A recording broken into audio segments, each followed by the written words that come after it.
if you don't have fun in creating, you can't create. Create is play. It's play a lot. Look at nature. Kids play. Look at when guys come together. There's jokes right away. It's just look at women coming together. Jokes right away. That's humane. In that energy, you are creative. If you said we got to crank out that CD today, will never happen. You are now listening to the podcast where authors inspire listeners to become authors, the Going North Podcast. I'm your host, certified self-leadership trainer, best-selling author, and book enthusiast, DomBrightmon. And you're going to be listening to a different author that will inspire you to join the business of immortality, known as authorship. Now let the fun begin.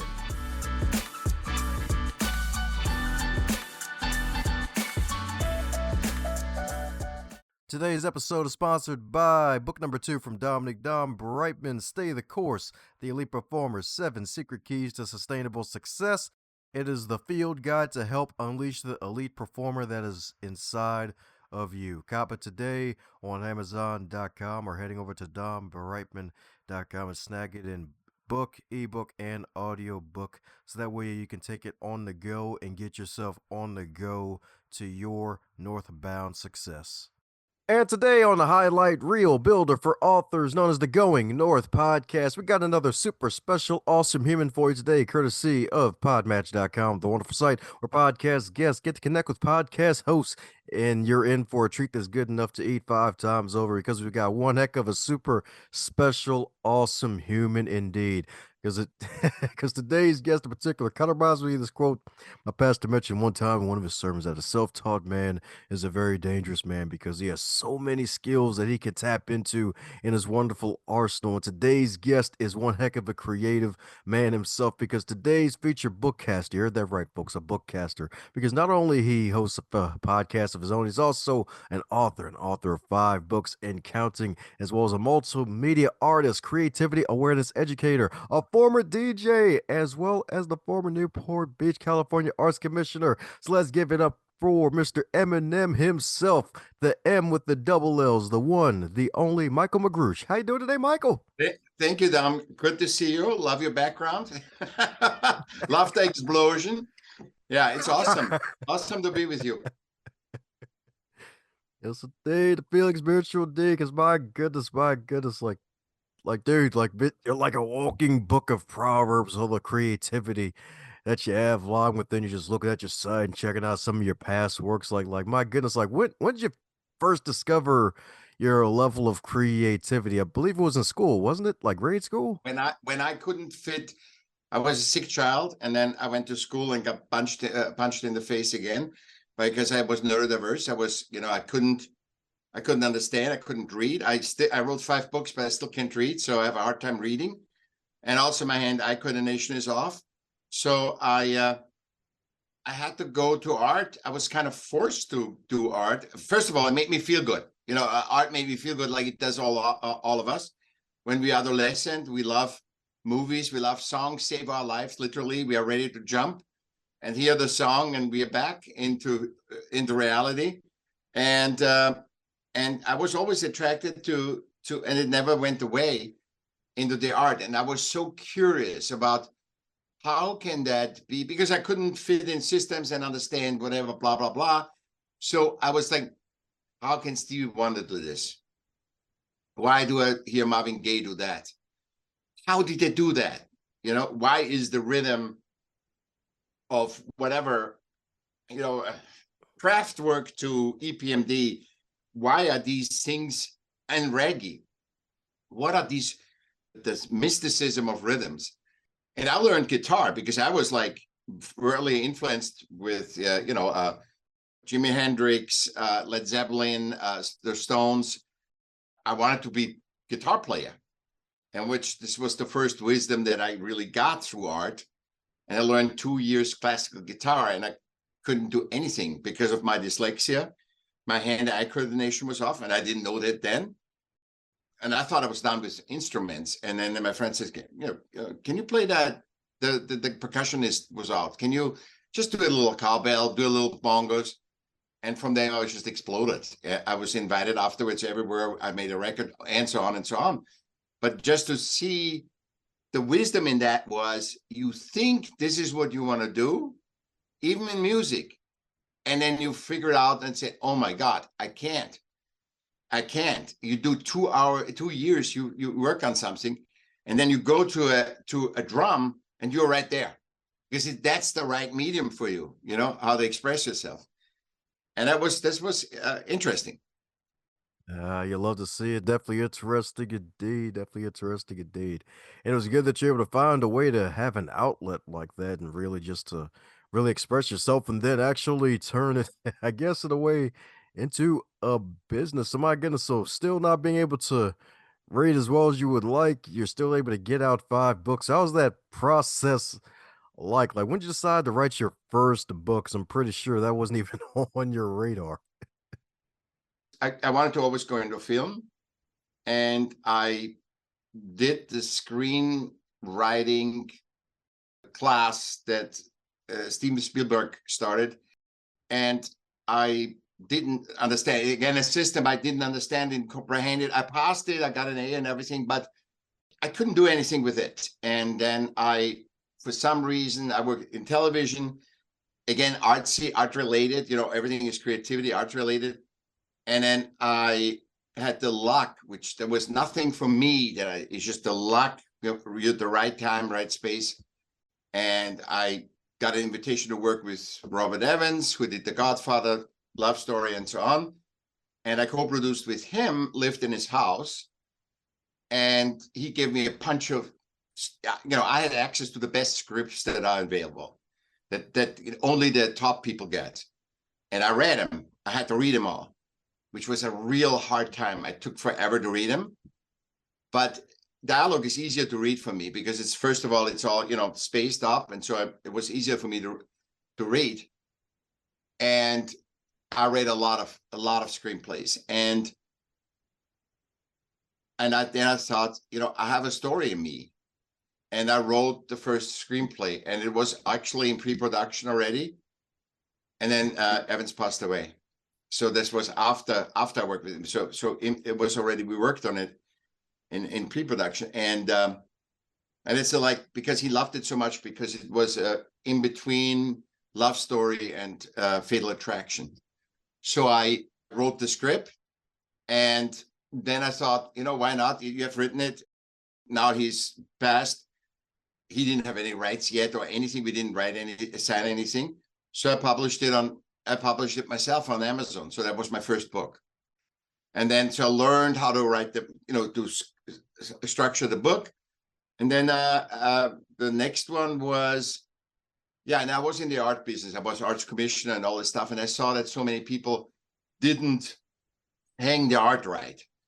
I think, it's not even getting better, I think. I swear to God. I think.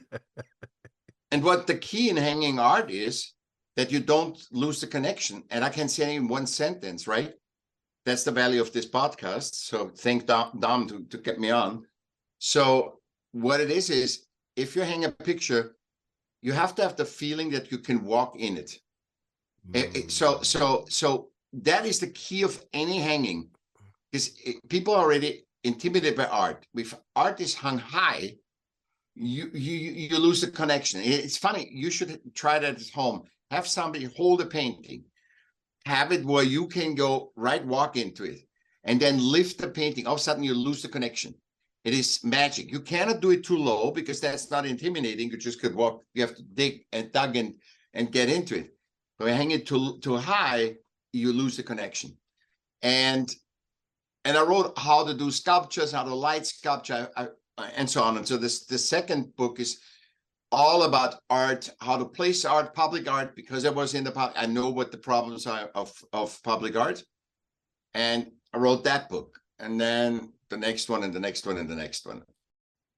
That's what I'm talking about. Good stuff indeed. And very interesting exercise too about just being able to walk into the painting like that. Cause hey, I'm sure everyone's probably heard of the whole picture being worth 1,000 words, but it's like, hey, I guess in this case, is the picture worth 1,000 steps? Yeah.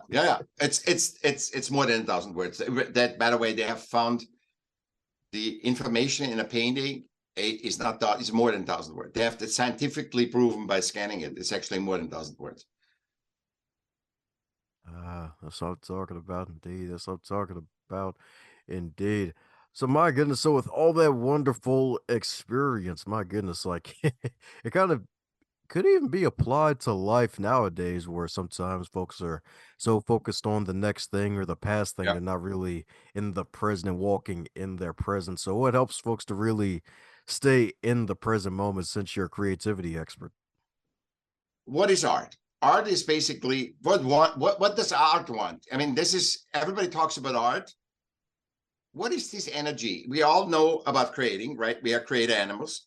What does the feeling of art want? It wants to be created and then exposed. It doesn't say it needs 200,000 likes. It doesn't need to be an Oscar for. It doesn't say that. It just wants to be created, come through you, and be exposed. So if that painting, if I would have done that painting behind me, I'm exposing it now. Let's say I have never shown it, I'm exposing it now. So I'm doing what the energy of art requires from me. If I sing a song, I expose it. I write it first, I practice, and then expose it. That doesn't mean you need to be number one on the hit parade. It doesn't mean that. It means it's exposed. Whatever happens after is out of our hands. Because the best artists have done massive success in the system, and then they brought out the next one and nobody cared. So it has nothing to do with system success, art creation. And since we are and you asked me about the being in a moment, what is the art product, the song, the painting, the movie? It is the result of a conversation with your non-physical. This is not spiritual, it's just non-physical. And it's like at night, you are non-physical, you're not conscious. And so you die every night, and then you wake up. And so in this connection, so let's say I'm thinking, okay, you say, Mike, make a new painting. So I imagine a white canvas, and then have to be really focused, and then, white canvas, purple, so I make the purple background. Oh, and then okay, red, gold, and I put that thing together till I see there's something happen, which you see with your podcast too. You start, I want to be a podcast. All of a sudden, the podcast takes on its own life. And then you just tweak it, and then just tweak it. I thought I'm going to be talking all about groceries, and I'm not. I'm talking about animals. You know what I mean? It's like, it's got to be totally, it tweaks you. It tells your creation, gives you feedback where to go. At the beginning, you're the master. Then it becomes the master. Yeah. And so when you are in the moment, you are aligned with that source, with the non-physical. You cannot be, and that's called flow. But like right now, you and I are in flow. We're focusing on each other. We are right in the moment. We're not thinking, oh my God, I have to pay bills. Oh my God, I have to meet my girlfriend. Oh my God, I do the. We have to be here because two people, when they have a dialogue, they have to be in the moment. Otherwise, they can't have a dialogue. In a group, you can zoom out. You're not listen. But when two people talk, that's why I call the human dialogue the second superpower we have. First is creativity. Second is human dialogue, superpower. Third is adaptability, because you and I have to adapt with all our senses to have this conversation. So it's very simple. It's not, people think, no, it's very simple. You just have to look at it from the right angle. So you have to be in the moment to get something. So literally before, I think 1968 or something, nobody talked about getting writer's block. It didn't exist because there was not so much distraction. It didn't exist. Good. All these unbelievable masters of art never had writer's block. It's a thing of our times where systems distract us so much, and their responsibility for systems, paying taxes, doing that, filling out forms, whatever, is distracting us so much that we cannot create perfectly anymore. Well, we can, but we are unaware. We just got into that thing unaware. So you have to be in a moment. And that's why art is always giving you the blueprint of what is humanly possible. So when you do art, it pulls you into your essence of what it is to be human. I love it. Love it indeed. That's right indeed. Wonderful essence to be human indeed. And my goodness, like human dialogue being our second superpower, like, dude, that is so powerful because when you think about it, it's so true because a one-on-one conversation, like so many ideas can Yeah, come from it. Like folks yeah. can really tap into that true power, get to the next level, like coaching Mhm. clients, consulting sessions. Like, dude, it's Yeah. so powerful that it's like But you have I, to s- I experience. You have to experience it. If you don't experience, so I can talk 10 hours with you about how powerful dialogue is. If you never have a dialogue with another human being, and you're constantly thinking, how do I look for this person? Do I have my hair straight? Do I have everything, my jewelry on? Am I all that? You never will experience that power. You have to be okay being you. Love it indeed, love it indeed. I feel like folks need to really get that in their head a lot more often nowadays, where it's like, oh, just have to be okay with truly being you, not just focusing on the whole social media aspect for Yeah. all sorts of looks and whatnot. Be like, oh, it doesn't look freaking awesome. Like I got all these likes. Oh, let me buy likes and comments and subscribe. It's like, no, just be you yourself and tap into that true power indeed. So speaking of human dialogue, you got a podcast as well. So what led you to start one and what are probably the 2 or 3 main lessons you gained from starting and running it? First of all, for me, if I would do a podcast, my podcast is just one sentence and one question, 30 seconds of episode. It takes me probably as long or not longer to do that, like you do a whole episode editing and everything and doing the whole shebang. Because my neurodiversity, because I have to really focus in and it's very hard. And then I don't see the thing. I switch the numbers. I switch. I have to 3 or 4 times check out what my quote is, that the slide on the quote is right, that I speak it right, that all this stuff. So it's very efforting for me. But this is my way of mentoring artists and creatives to pull them in the right direction, not in the art product, but because the art product is the product of that conversation. Like I said, I have a thing, and whatever comes out of that painting is not the creation process. It is the symptom of our conversation. Like the podcast is not our conversation. Our conversation is priceless. The product, you can listen to it and it helps you or it doesn't help you, or you like it or you don't. But basically, the juice is in you and I talking live right now. Even through technology, it would be better in person, but through technology, and that's the power. And I am focusing all on the process, like the creation. That's all what I focus on. I'm not focusing on, oh, Warhol is a good painting. Oh, this musician is awesome. No, I'm all about how to create it. Because creators, we have 97, 99% of artists worldwide are on the poverty level. And that's why I wrote my last book, The Smart of Art, because I said, I got to figure this out. Why is that? And one reason is that artists were conditioned also by systems about the product, that if, like, a simple example, if you and I said, Tom and Michaell are doing this, and we can do it till we get blue in the face, until somebody says, Tom and Michaell are the greatest artists, or are artists. If nobody says we are artists, we actually in society are not artists. I call myself an artist, but I don't need the society to tell me if I'm an artist or not, because I know I am and it saved my life.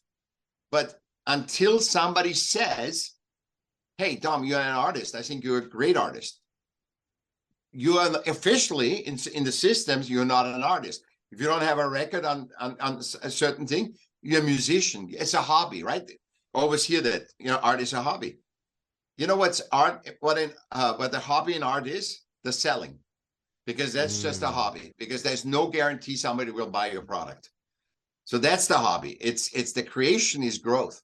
It's human growth. It's human potential. You creating your podcast is the power. It doesn't matter how good it is, how much people like it, completely inconsequential. It is the fact that you did it, and nobody can take that away. See, everybody can say this is the worst this is the best podcast or it's the worst. It doesn't matter what they say. Nobody can take away that you created it. That is something nobody can. When I create a piece of art or my podcast or my books, they can say they're worse, they're nothing, you're not even a writer. They can say everything.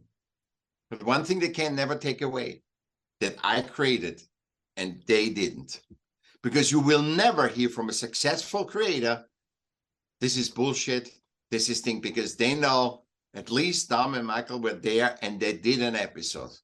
And nobody can take that away. And that is the awareness that I teach. And in my podcast, the 30 seconds, listen once a week, once a day, and just let it percolate.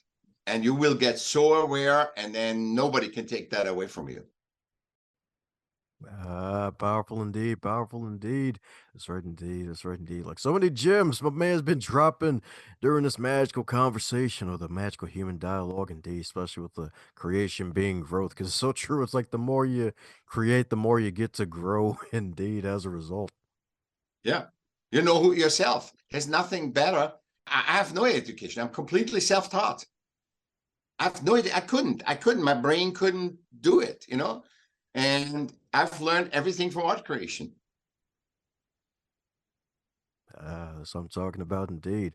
So with being self-taught, I'm pretty sure there have been some roadblocks along the way. So what would you consider your biggest roadblock you overcame that actually became your biggest success? The biggest roadblock was that I believed in system relevance. I believed that system was more powerful than human.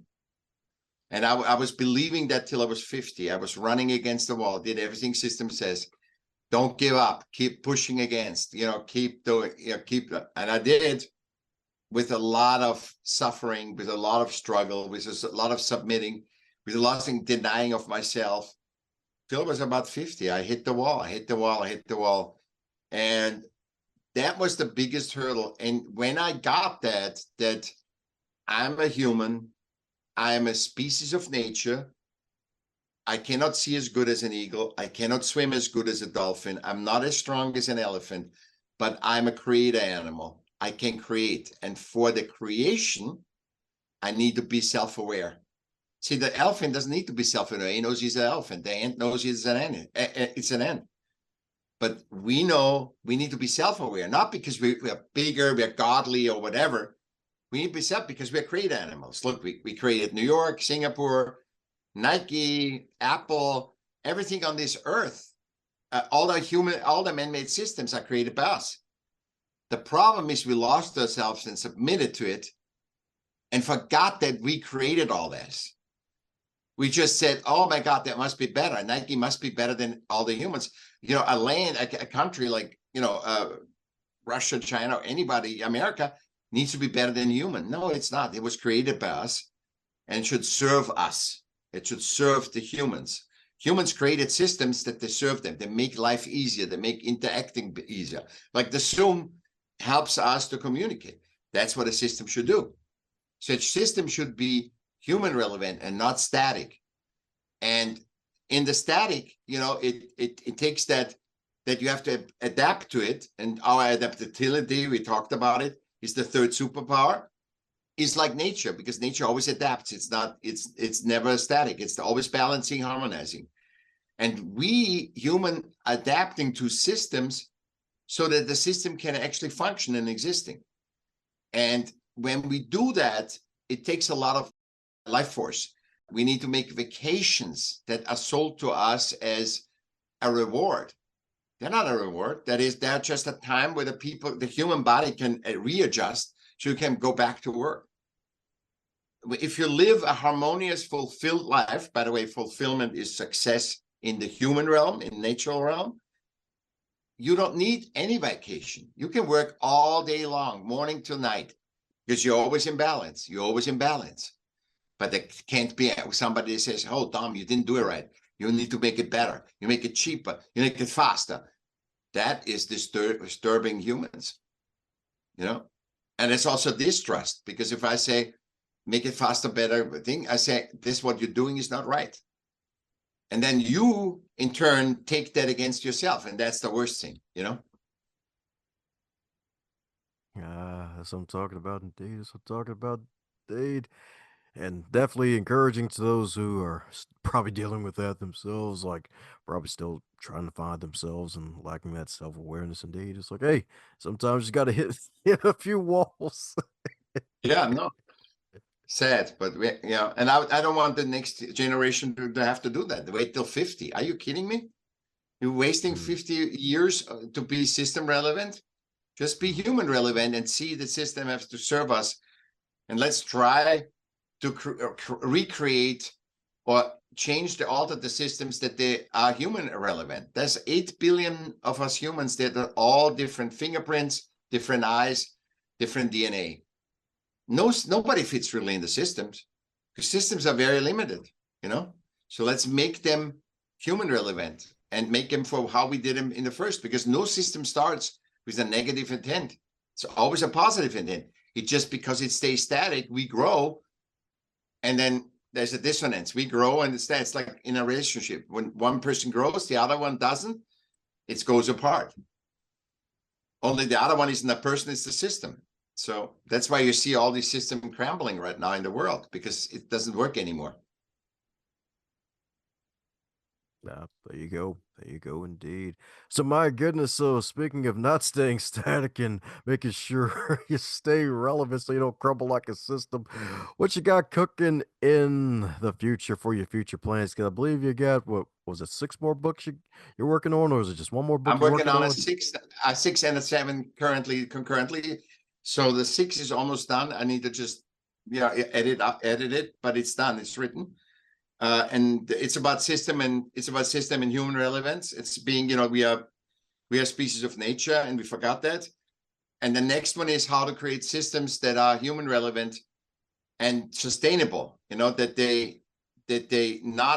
it's impossible that you can take over a system and use it for bad things, like a war or something. That so or manipulating people, firing people. Not that you can't be fired, but that you do mass stuff, because you own the company or whatever, or you own the system, or you're a system leader.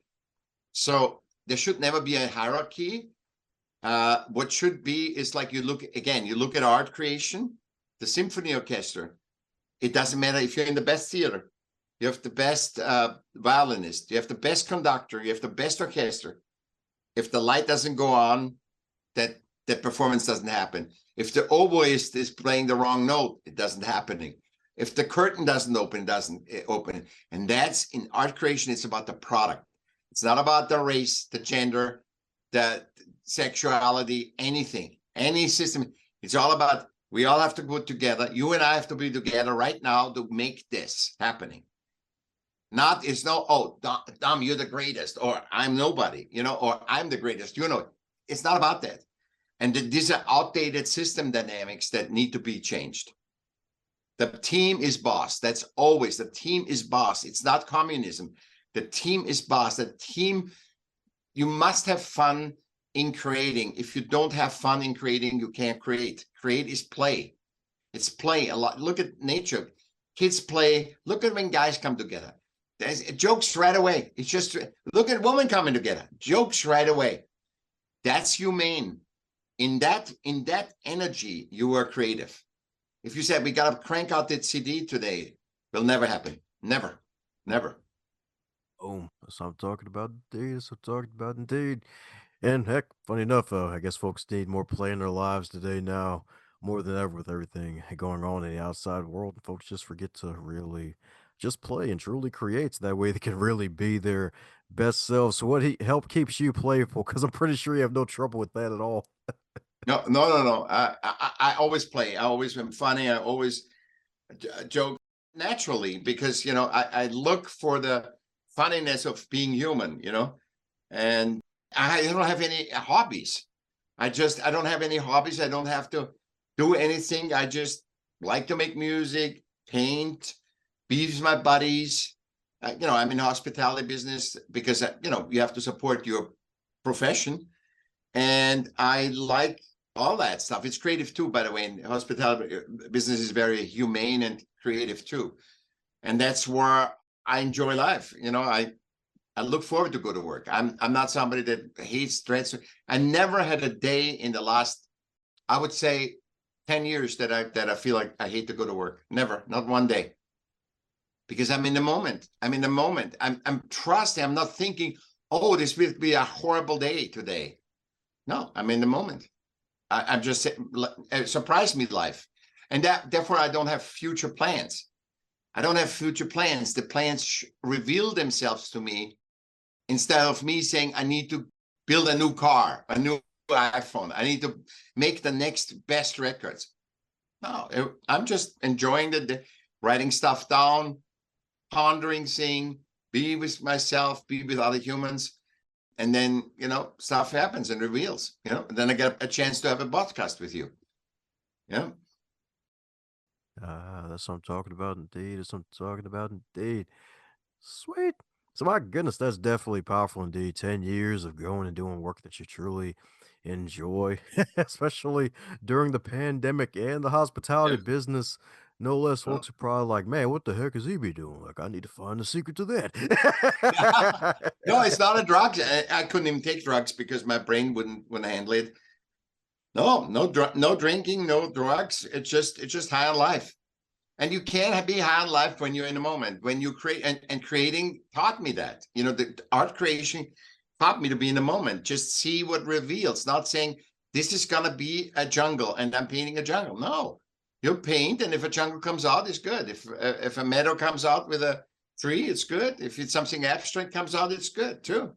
And watch yourself doing it. Yeah, I hear you indeed. I hear you indeed. So, my goodness, so since you've been on a boatload of podcasts, is there a question that you wish folks would ask you more often when you're on the guest side of the game on podcasts? Mm, if you and I would say right now, let's repeat this podcast, we couldn't. It's impossible. Yep. It's impossible. Like when we have technical difficulties and we said, let's do it again, it's a completely different podcast because it's in a moment. So that's why I can be on 200 podcasts, different podcasts, and every podcast is different. Number one, I can talk about a lot of things because I did so many things in my life. I can talk about leadership. I can talk about art creation. I can talk about creativity. I can talk about hospitality business. I can talk about team building. So I'm a real good guest for whatever people are focusing on. But also, so I think you did the right questions because you were in a moment with me and you asked me the right question. I think I get always the right question. I really don't have and it's never coming from me. The right question doesn't come from me. I never feel like the people give me not the question I should ask. I never felt that either. I don't feel that like, oh my God, Dom, you should have asked me that. No, we can do this. The next podcast can talk about something else, but this podcast is perfect as it is. If it wasn't, we could repeat it. If it wasn't, we would all have the same DNA if we were there. It's the uniqueness, the freshness of creation is so powerful. And that's where AI has never a chance. It's old. It's old stuff reshuffled. Who wants to recycle old stuff? There's no creativity in that. Zero. It's boring. It never will. It was, that's interesting that they combined that from him and that from me. But basically, it's a repetitive thing. It's systemic. It's like, you see the first Tesla, you say, wow, great car. Then you see him 10 and it's boring. You buy a new car, and say it's great. And then after months, it's like an old beat up Toyota. You know what I mean? It's just, we need the fresh. We are creative animals. We need always the fresh, always the new stimulant, always the new. That's why podcasts are so powerful, because through the superpower of dialogue, you get that fulfillment, the human success, right? The fulfillment, being in a moment with another human being and actually seeing the reflection of you in you and you in me. And it's super fulfilling. It's just that you forget the whole world. You're just here in the now, and you are better than alone, because you're always another human being. And that shows you that we are all a puzzle piece that is inclusive. We are driven to be inclusive. Yeah, that's right indeed. That's right indeed. We're driven indeed. That's right indeed. Just watch out for the steering wheel. Avoid the potholes. Yeah. Yeah. So my goodness, fun question for you. So if your fun, magical book, The Smart of Art, if that book were a food, what would it be and why? That's a super question. That is a creative question. Awesome, Dom. What would it be?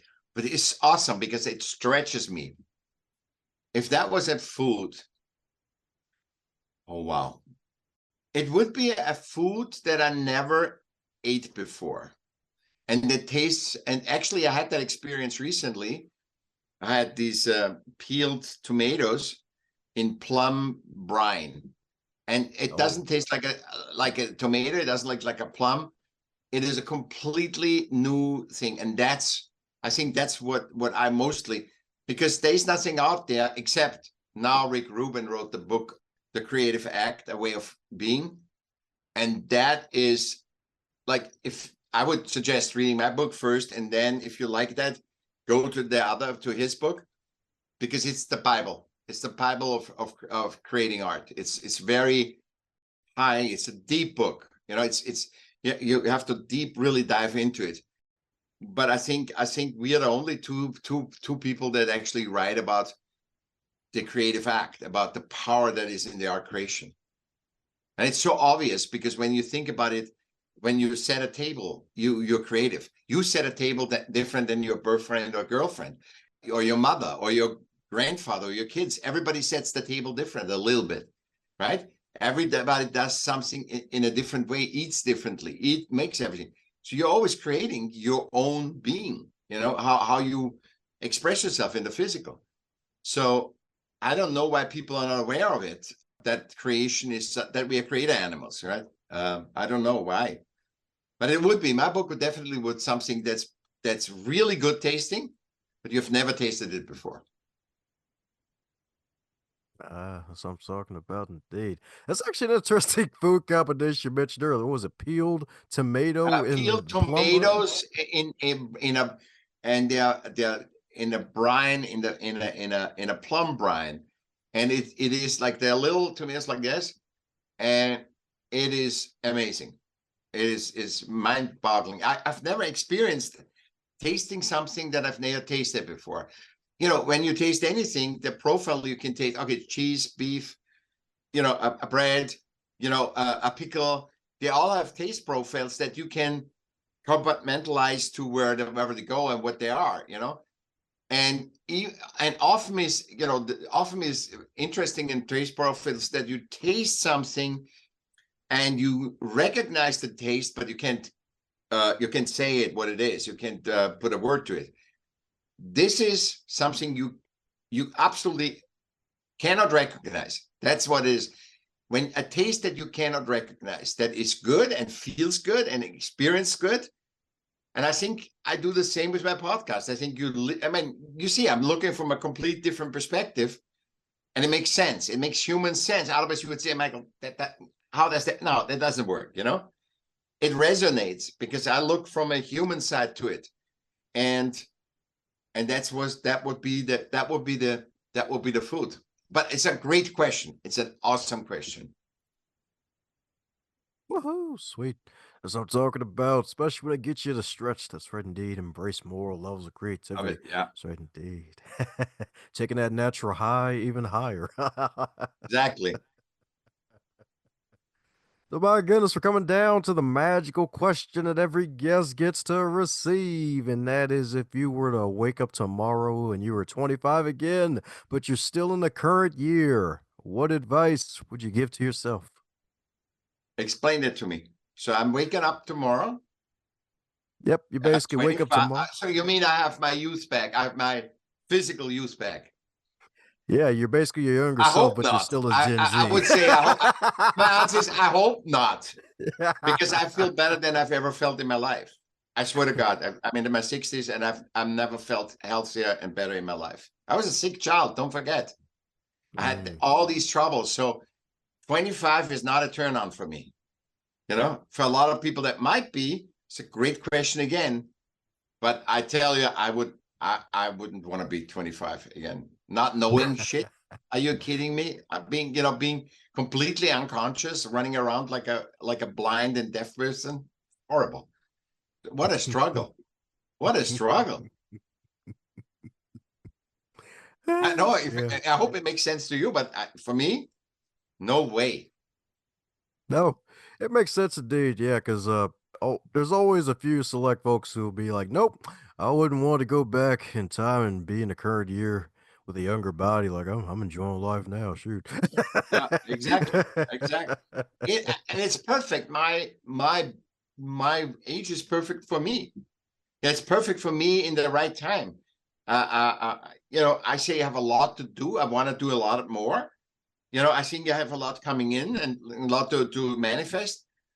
But I don't feel like I need the awareness that I have right now in today's time.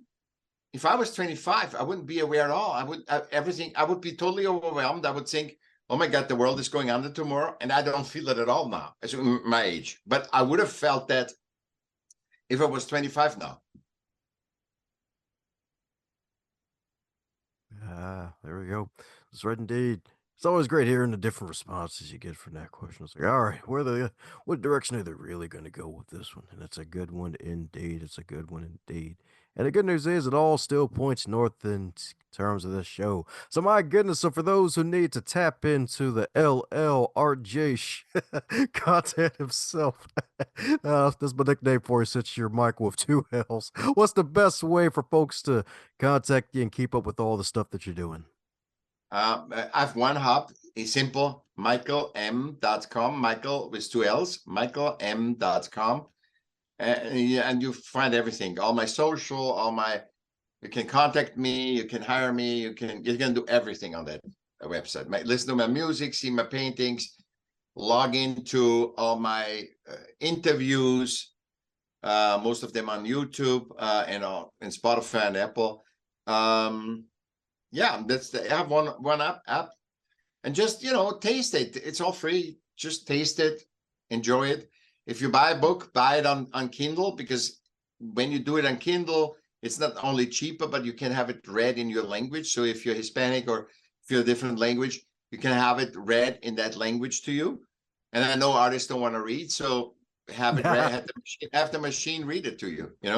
Most neurodiverse people are in the arts, so so that's what I would suggest. I don't do this for money. I do this for a fulfillment of myself. I feel good of what I do. Good deal indeed. We heard that right, folks. Head over to michaellm.com. And we're going to put a link to that in the show notes. And it's definitely Mike with two L's, because LLRJ is creative, baby. That's right indeed. You got to dot the I's, cross the T's, and make sure the X looks like an X and not a T. That's right indeed. That's right. You are not dumb. Sometimes I can be a cashew, maybe almond, but most times a cashew. So my goodness, before we get any further out of the planter's factory, is there any parting words you want to give to the audience before we close up shop? If you want your life to be 60% easier, be compartmentalizing. Are you living a life that is human relevant, or are you living a life that is system dynamic, like that is system relevant? Because if you can compartmentalize, it's the human life that you want to amplify and prioritize, because that's where all the power is. And you be aware that now I'm going into the systems. I need to accept the system dynamics, but basically I'm a human, and that's where my power is. And when you can your life gets 60% easier. I'm not kidding. Just by being aware of that, because awareness trumps everything. If you're hearing this part of the episode, that means you're one cool individual. Thanks a bunch for tuning in, and if you enjoyed what you heard, be sure to share it with at least one other person in your network. Bonus points for 3. And be sure to check out the backlog too while you're at it, because there are hundreds of wonderful episodes to choose from as well.